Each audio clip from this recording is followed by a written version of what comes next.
자, 오늘 이제 로마서 12장으로 왔어요. 로마서 12장. 로마서가 이제 종반부를 향해서 치닫고 있는데, 그래서 로마서 오늘은 12장 1절에서부터 2절에 있는 말씀을 통하여서 1절에서 그랬어요. 너희 몸을 거룩한 산 제사로 드리라는 말씀이 있는데, 이 말씀을 의지해서 오늘은 은혜를 나누도록 하겠습니다. 그래서 1절과 2절, 2절밖에 안 되는 짧은 말씀이지만, 로마서가 우리 그동안 수요 예배를 통해서 로마서를 이렇게 달려왔는데, 이 사도 바울이 얘기하고 싶은 종착점이 본론 중에서도 가장 중요한 말씀, 제가 봤을 때는 이 대목이에요. 이 대목. 너희의 몸을 거룩한 뭘로 드리라고요? 산 제사로 드리라는 거예요. 제사는 다른 말로 예배입니다. 예배. 산 예배를 드리라는 그런 말씀인데, 그래서 대제를 나눈다라고 하면 두 개로 나눌 수가 있겠죠. 1절은 너희의 몸을 산 제사로 하나님께 드리라는 것이고, 그래서 두 번째 중요한 것이 뭔가 하면, 우리가 산 제사로 하나님 앞에 예배를 드리기 위해서는 무엇이 중요한가? 그 세 가지 덕목이 2절에 나와 있어요. 그것이 이 세대를 본받지 말고, 또 하나님의 뜻을 분별하고, 또 한 가지가 중간에 있는 것처럼 오직 마음을 새롭게 함으로 변화를 받아서 하나님의 뜻을 분별하도록 하라. 이 세 가지를 말씀을 하고 있는 거예요.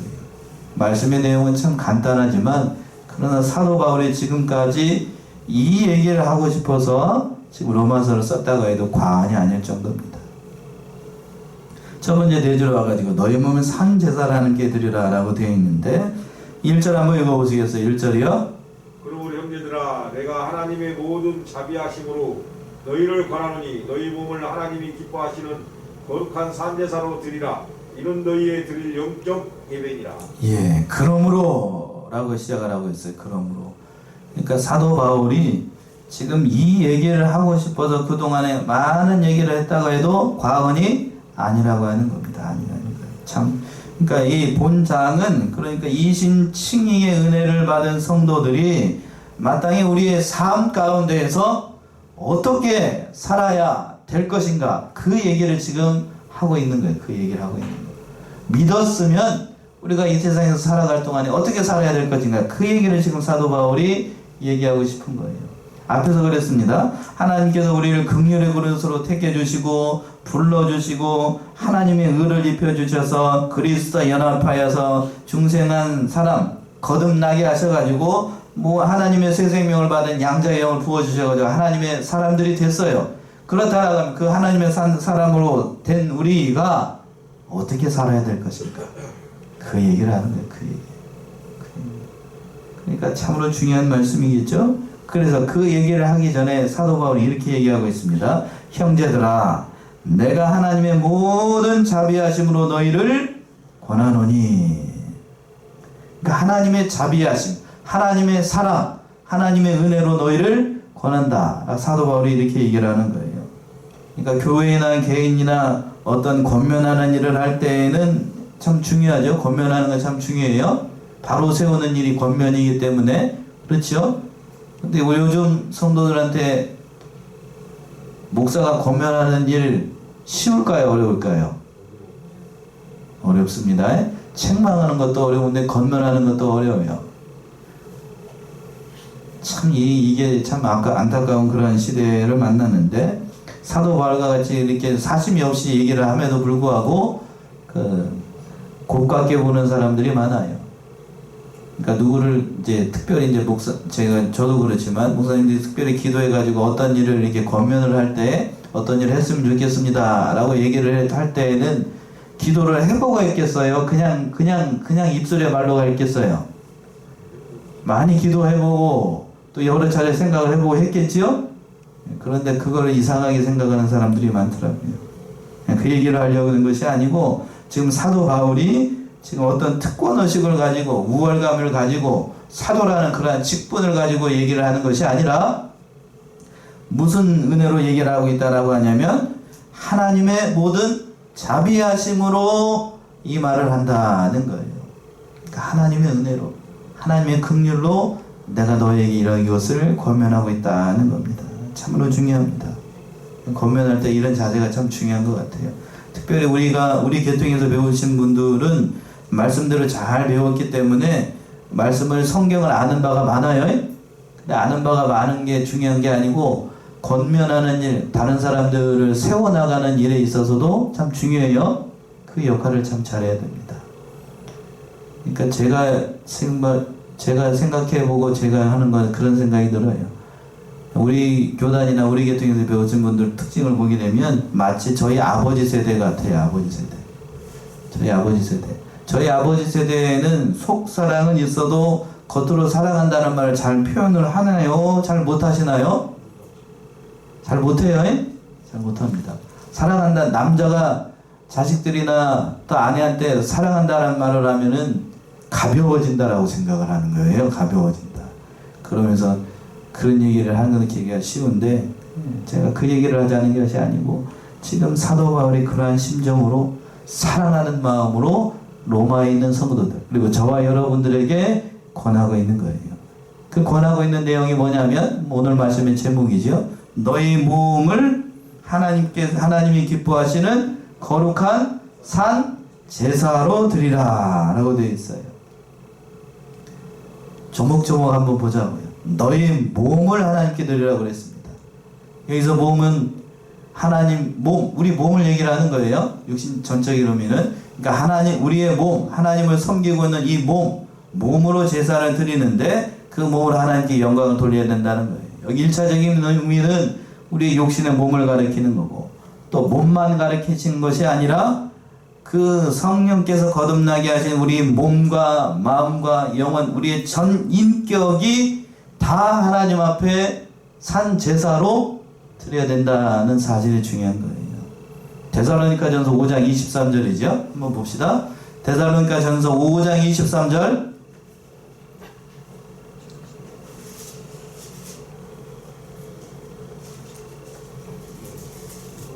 데살로니가전서 5장 23절. 평강의 하나님이 친히 너희로 온전히 거룩하게 하시고 또 너희 온 영과 옷과 몸이 우리 주 예수 그리스도 강림하실 때에 흠없게 묻어지기를 원합니다. 사도 바울이 한 말인데요. 그랬죠. 중반절에서 다시 한번 볼까요? 평강의 하나님이 친히 너희로 온전히 거룩하게 하시고 너희를 거룩하게 하기를 원하고 또 너희의 온 영, 그 다음에 혼, 그 다음에 몸이 우리 주 예수 그리스도에 강림하실 때에 흠없게 보존되기를 원한다. 우리의 전 인격이 그러니까 하나님 앞에 온전하게 되기를. 언제까지? 예수님이 강림하실 때까지. 그 말이에요. 지금 사도 바울이 로마서에서 한 말과 같은 말이에요. 우리의 전 인격이 하나님 앞에서 진실되게 하나님 앞에 예배 드려야 되고 모든 것에서 살아있는 예배를 드려야 된다라고 말씀하고 있는 거예요. 자 보세요. 그러면 산 제사를 드리라고 그랬잖아요. 그러면 살아있는 제사가 있다라는 얘기는 그러면 그 반대편에서 무슨 제사도 있다는 얘기죠? 죽은 제사도 있다는 얘기예요. 그러면 너무 쉬워서 물어보기가 좀 그런데 죽은 제사는 뭐가 없는 제사일까요? 마음이 있는 제사, 마음이 없는 제사? 마음이 없는 제사. 히브리서로 얘기한다라고 하면 뭐가 없는 제사냐면 믿음이 없는 제사죠. 믿음이 없는 제사. 말씀을 떠난 제사. 그러니까 죽은 제사를 드렸던 대표적인 사람이 누군가 하면 가인이었어요. 가인. 하나님의 말씀대로 드리지 않고 몸은 떠나고 물질만 드렸으니까 하나님께서 그 물질을 받지 않았습니다. 말씀이 떠났어요. 그러니까 가인과 아벨이 하나님 앞에 동시에 제사를 드렸습니다. 그런데 하나님은 가인과 그 예물은 연락을 하지 않고 또 누구만 받았냐면 아벨과 그의 제물 하나님께서 연락을 하셨습니다. 왜 그런가? 하나님께서 가르쳐준 방법 그대로 제사를 드렸기 때문에 연락을 한 거예요. 창세기에 있는 말씀이죠. 창세기 4장을 한번 가보세요. 4장 3절에서부터 5절. 여러분들이 잘 아시는 대목이에요. 창세기 4장 3절에서부터 5절이요. 세월이 지난 후에 가인은 땅의 소산으로 제물을 삼아 여호와께 드렸고 아벨은 자기도 양의 첫 새끼와 그 기름으로 드렸더니 여호와께서 아벨과 그 제물은 연락하셨으나 가인과 그 제물은 연락하지 아니하시니라. 가인이 심히 분하여 안색이 변하니. 예. 여기서 그러니까 하나님께서 받으시는 첫 번째 살아있는 제사의 중요성이 뭐냐 하면 하나님의 멋대로 드리는 제사, 말씀대로 드리는 제사가 산 제사라는 얘기예요. 제가 전에 저기 교회에 있을 때 어느 그 집사님, 권사님인데 지금은 권사님이 되셨는데 그 권사님이 가인도 의식으로 얘기하면 예배를 드렸고 아벨도 하나님 앞에 예물을 드렸는데 왜 가인은 안 받고 가인은 제물을 안 받고 왜 아벨만 받았나요? 그 불공평한 거 아닌가요? 이렇게 얘기하면 된다고요? 이렇게 얘기하면 된다고요? 안 돼요. 멋대로 드리지 않았기 때문에 말씀대로. 이게 참 현대 크리스찬들과 세상에 저는 안 볼 거라는 걸 전제로 하면서 얘기하는 거예요. 교회를 오랫동안 다녔다라고 하면서 중요한 사실이 뭔가 하면 말씀대로예요. 말씀대로가 빠지고 뭐만 생각을 하냐면 하나님 앞에 예물을 드렸잖아요. 예배를 드렸잖아요. 제사를 드렸잖아요. 열심을 냈잖아요. 충성했잖아요. 이게 중요하다는 거예요. 그게 중요한 게 아니고 하나님이 보시는 거 뭐가 중요하다고요? 첫 번째, 말씀대로 드렸느냐? 이게 말씀대로 드리지 않았으면 하나님은 아무리 많은 제물을 드려도 그걸 받지 않는다는 얘기예요. 그걸 빠뜨렸어요. 그걸. 현대 크리스찬들이 그런 잘못된 생각을 하기가 쉽다니까요. 그러니까 첫 번째 요건이 뭐냐면 말씀대로 짓는 제물. 그리고 또 살아있는 제사의 또 두 번째 요건이 뭐냐 하면 영적으로 드리는 거예요. 영으로. 중생한 영으로, 산 영으로 제비를 드려야 돼요. 산 영으로. 그랬죠? 하나님은 살아계시니 신령과 뭘로? 진정으로 예배할지니라 라고 말씀하셨습니다. 그러니까 이 영적인 예배, 살아있는 예배가 그만큼 중요하다라고 하는 거예요. 영으로 드려야 돼요. 물질이 중요한 게 아니고 이것을 다르게 표현해 이사야서는 이렇게 표현을 했습니다. 이사야서 1장 13절 이사야 1장 13절 마음이 떠나고 영이 떠난 그 많은 제물 하나님께서 받지 않으셔요. 이사야 1장 13절 헛된 재물을 다시 가져오지 말라. 분양은 나의 가슴이 여기는가요? 이삭과 안식일과 제의로 보이는 것도 그러하니 성과 아울러 악을 행하는 것을 내가 견디지 못하겠노라. 예. 자 보세요. 이 이사야 시대에 그 이스라엘 백성들이 하나님 앞에 제사 드리는 것, 오늘날로 얘기하면 예배 드리는 것을 보고 이렇게 말씀을 한 겁니다. 이스라엘 시대 사람들은 소를 잡아서 양을 잡아서 피를 가지고 와서 제사를 드렸습니다. 말씀대로 드린 거예요. 자 보세요. 말씀대로 하나님 말씀대로 예배를 드렸다고요. 그런데 하나님께서 그것을 받았다고요? 받지 않았다고요? 받지 않았습니다. 말씀대로 예배를 드렸는데 하나님께서 받지 않으셨어요. 왜 그랬을까요? 영으로 드리는 예배. 말씀대로 드렸는데 그 말씀 가운데 뭐가 없냐면 마음. 쉽게 얘기하면 마음. 더 정확하게 얘기하면 영이 떠난 제사를 하나님 앞에 드리니까 아무리 많은 물질을 드려도 하나님께서 그 예배를 받으신다 받지 않는다? 받지 않아요. 형식만 제대로 갖췄어. 예배 형식만 제대로 갖춰가지고 하나님 앞에 다 드렸는데 그러나 마음이 떠나 있으니까 하나님 받지 않는 거예요. 오늘날도 이렇게 예배를 드리네요. 이렇게 드리는 사람들이 많아요. 그러니까 두 가지 사실을 철저하게 우리가 하나님 앞에 잘 지켜 예배를 드릴 때, 산 제사로 하나님 앞에 드릴 때 두 가지를 명심해야 됩니다. 하나님의 말씀에 맞게 예배를 드려야 되고 또 뭘로 예배를 드려야 돼요? 영으로, 산 영으로. 마음이 떠난 제사 드리면 안 되고 그 제목, 그 이 사실이 참으로 중요해요. 이 사실을 얘기를 하고 있는 거예요. 그래서 또 구체적으로 이제 2절에서 보게 되면 두 번째 내지에서 보게 되면 하나님 앞에 산 제사로 드리기 위해서 사도 바울이 구체적으로 얘기하고 있는 사실이 뭔가 하면 2절에 잘 나와 있습니다. 2절에 나와 있어요. 우리가 하나님 앞에 어떻게 예배를 드리는 것이 살아있는 제사인가? 사도 바울은 여기서 세 가지를 얘기를 하고 있습니다. 그 말씀 2절에 잘 나옵니다. 2절이요. 너희는 이 세대를 본받지 말고 오직 마음을 새롭게 함으로 변화를 받아 하나님의 선하시고 기뻐하시고 온전하신 뜻이 무엇인지 분별하도록 하라. 예, 살아있는 제사, 하나님께서 기뻐 받으시는 제사를 드리기 위해서 사도 바울은 여기서 구체적으로 세 가지를 얘기를 하고 있습니다. 첫 번째는 상반절에 있는 것처럼 너희는 이 세대를 어떻게 하지 말라고요? 본받지 말라. 이 세대를 본받지 말라. 이 세대는 다른 말로 얘기하면 진리의 말씀을 순종하지 않은 이 세상을 가리키는 거예요. 이 세상. 이 세대를 가리켜서 빌립보서 2장 15절에서 뭐라고 이랬냐면 어그러지고 거스리는 세대라고 되어 있습니다. 찾아봅시다. 이건 찾아봐야 되겠네. 그냥 넘어가려고 그랬더니 빌립보서 2장 15절 이 세대를 이렇게 표현했습니다. 사도 바울은 이는 너희가 흠이 없고 순전하여 부러지고 거스르는 세대 가운데서 하나님의 흠없는 자녀로 세상에서 그들 가운데 빛들로 나타내며 예, 어그러지고 거스리는 세대라고 표현을 했지요. 그리고 마태복음에서는 이렇게 얘기했습니다. 예수님께서 마태복음 16장 4절 이 세대를 이렇게 얘기했어요. 마태복음 16장 4절 뭐하고 뭐한 세대? 악하고 음란한 세대가 쫓아오거나 예, 악하고 음란한 세대.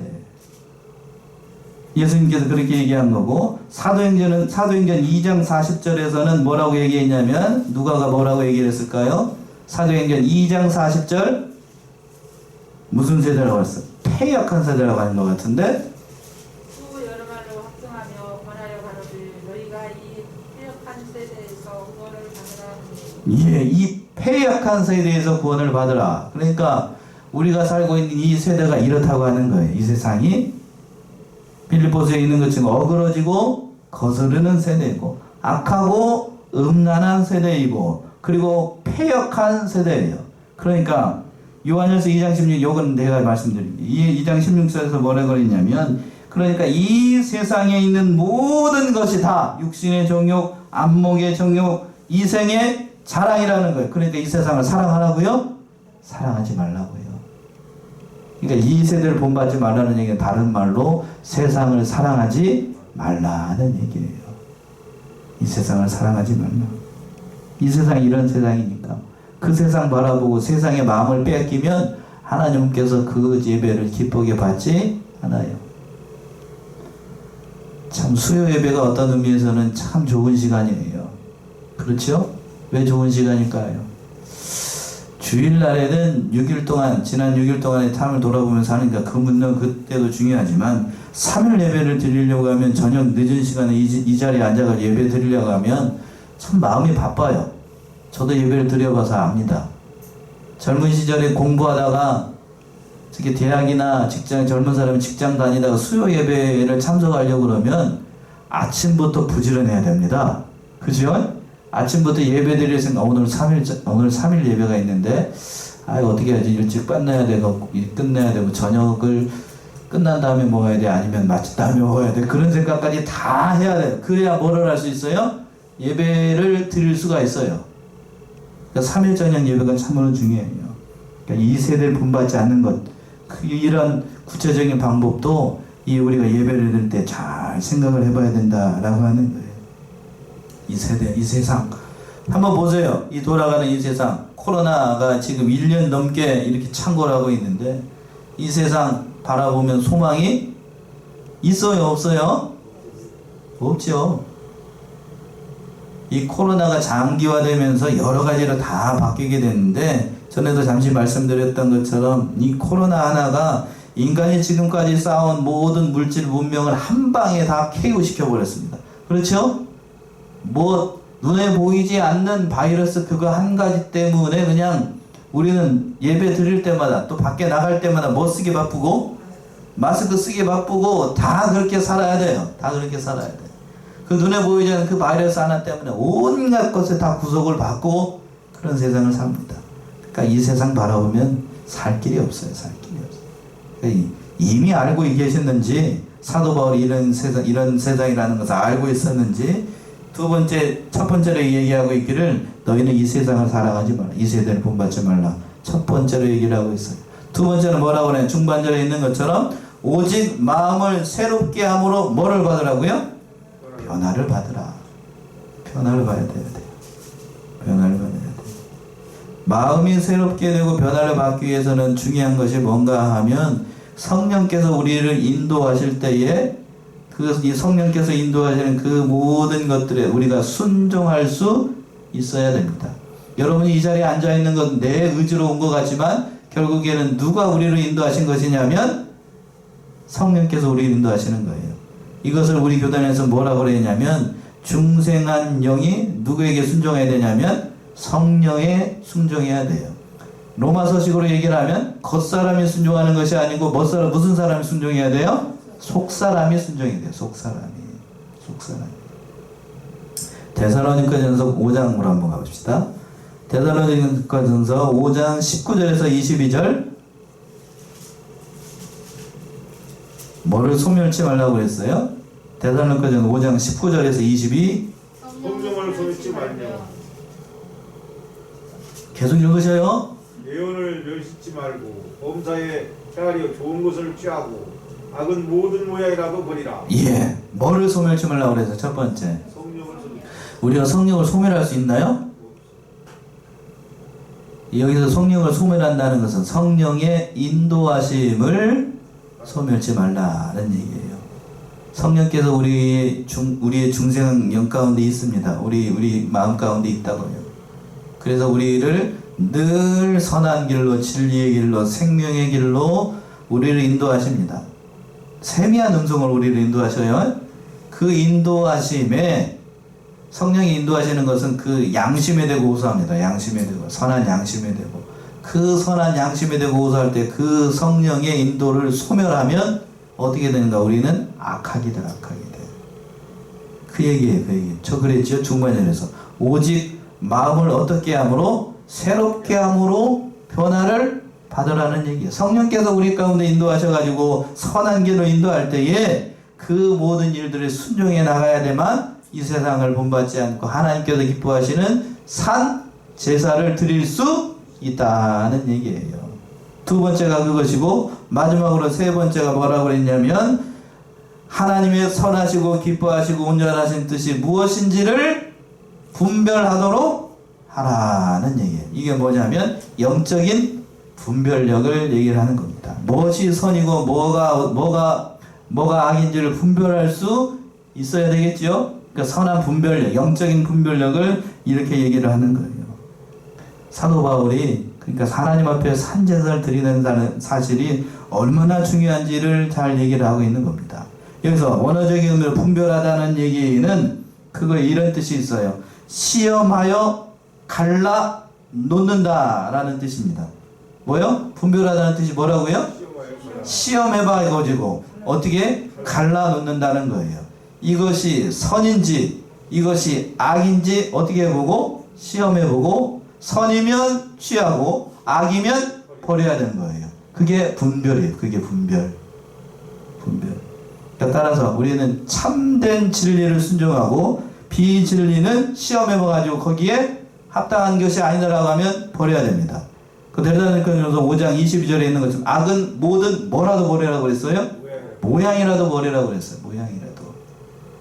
그러니까 그 모양이라도 다 버리고 진리만을 따라가는 저와 여러분들이 다 돼야 되겠습니다. 오늘 이 말씀 짧은 이 말씀이지만 사도 바울이 이 로마서의 말씀 이 말씀을 하기 위해서 지금까지 얘기했다라고 해도 과언이 아니에요. 죽은 제사를 드리라고요? 산제사를 드리라고요? 산제사. 뭘로? 우리의 몸으로, 우리의 인격으로, 우리의 중심으로 우리가 살아있는 모든 것을 통해서 하나님 앞에 산제사를 드려야 된다라는 뜻이에요. 자, 여기까지 하고요. 프린터를 보세요. 프린터를 보면 제가 좀 더 자세하게 설명을 해놨어요. 로마서 제36과 로마서 12장 1절에서부터 2절 보면 제목 너희 몸을 거룩한 산 제사로 드리라 들어가는 말 보면은요 사도 바울은 본문의 말씀을 시작을 할 때에 뭘로 시작했다고요? 그러므로 라는 말로 시작하고 있다. 이는 대단히 중요한 의미를 담고 있는 말이다. 즉 로마서 1장에서부터 11장까지 말한 내용에 대한 결론에 해당하는 말씀이에요. 그래서 그리고가 그러므로가 참 중요해요. 다시 말하면 이제 우리의 믿음이 구원의 반석 위에 굳건히 터를 잡고 있는 것이다. 따라서 이제 우리는 그 터 위에 집을 세워나가야 한다는 것을 설명하고 있는 말씀이다. 그러므로가 그렇게 중요하다고요. 그래서 바울은 12장부터 우리라고 하는 어떠한 집? 그 인격의 집을 세워나가야 될 것을 당부하고 있다. 즉 우리의 몸으로 세우는 집, 우리의 인격으로 세우는 집, 우리의 삶으로 세워지는 거룩한 산제사가 될 것을 말씀하고 있다. 진실로 우리의 몸으로 하나님 앞에 드리는 거룩한 산제물이 되어서 하나님께서 기뻐 받으시는 합당한 예배를 드리는 자들이 되기를 진심으로 바란다. 이렇게 제가 이미 얘기를 했어요.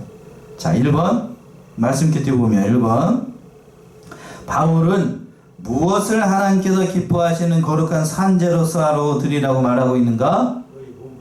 너희 몸. 우리의 몸이요? 우리의 몸. 자, 보면 다시 한번 얘기하면 그러니까 우리의 몸도 중요합니다. 1차적인 우리 육신의 몸을 얘기를 하는 거니까요. 그러니까 우리 육신의 몸 잘 관리해야 돼요. 맞나요? 건강관리도 잘 해야 될까요? 잘 안 해야 될까요? 잘 해야 됩니다. 우리 몸뚱아리라고 죽으면 썩어질 몸이라고 해서 내 맘대로 막 굴리고 그러면 하나님이 내 이놈이에요, 내 이놈에. 집사람이 저를 보면서 늘상 하는 얘기가 건강관리 좀 잘 하시라고. 너무 늦게까지 교회에 있지 말고, 늦게까지 있지 말고 좀 일찍 들어오시라고. 저를 보면 안타까워서 그렇게 얘기를 하는데, 옆에 앞에 앉아 있어야 제 마음이 편한 걸 어떻게 하겠어? 이 집은 언제쯤 끝날까요? 1차적인 거는 은퇴할 때, 1차적인 건 은퇴할 때 끝날 거고, 아니면 그 부르시는 그날 끝나겠지. 이 일을 들어선 이상. 저도 이 몸이랑 건강관리 잘해야 된다는 얘기를 들을 때에 좀 오늘 그 얘기를 들을 때 좀 뜨끔했어요. 뜨끔해서 너는 얼마나 건강관리를 잘했길래 그 젊은 나이에 그런 것도 다 보고 그렇게 되느냐라고 생각이 들어가지고 참 우리 자신을 좀 돌아보고 저 자신을 좀 돌아보는 시간이 돼야 되겠습니다. 건강관리도 잘해야 됩니다. 잘해야 돼요. 모든 것 잘 감당해야 되겠습니다. 두 번, 2번 보면 2번 이것이 우리가 드릴 어떠한 예배라고 말하고 있어요? 영적 예배, 영적인 예배. 우리 모든 것 다 관리해야 됩니다.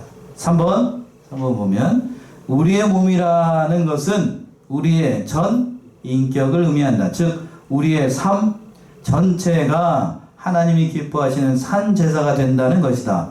먹고 마시는 것, 자고 일어나는 것, 집안일과 직장에서 근무하는 것, 공부하는 것, 우리의 일상생활 전체가 하나님을 기쁘시게 하는 예배가 되어야 된다는 말이다. 당신은 이 말에 공감하는가? 맞나요? 맞아요. 내가 있는 모든 곳이 다 예배가 돼야 돼. 내가 있는 모든 것이 다. 여기 성안교회라고 하는 예배당 안에서 예배드릴 때만 예배 드리는 게 아니고 집에 가서 뭐 할 때도 숟가락 들고 밥 먹을 때도 그곳이 넓은 의미로 얘기하면 그게 예배예요. 우리의 삶 전체가 다 예배라고요. 그 얘기를 지금 사도 바울이 얘기하고 있는 거예요. 사나 죽으나 우리는 예배 드리다가 끝나는 얘기예요. 어떤 의미에서 보면. 4번 우리 중에는 우리 몸으로 하나님께 드리는 거룩한 산제사를 목사, 선교사, 사모 등 특별한 소명받은 이에게만 해당되는 것으로 생각하는 사람이 많다. 이러한 생각이 옳은 것인가? 맞나요? 아니에요. 앞에서 있는 저만 특별한 사명을 받아가지고 이렇게 거룩한 산제사를 드려야 되는가? 그런 거 아닙니다. 모든 사람에게 해당이 되는 말이에요. 그래서 5번 우리가 거룩한 산제사를 드리기 위해서는 사도 바울은 3가지 방법을 제시하고 있다. 그것은 무엇인가? 2절에 있는 거예요. 제가 이미 다 써놨어요. 이거는 너희는 이 세대를 뭐하지 말고 본받지 말고. 본받지 말라는 다른 말로 사랑하지 말고. 두 번째,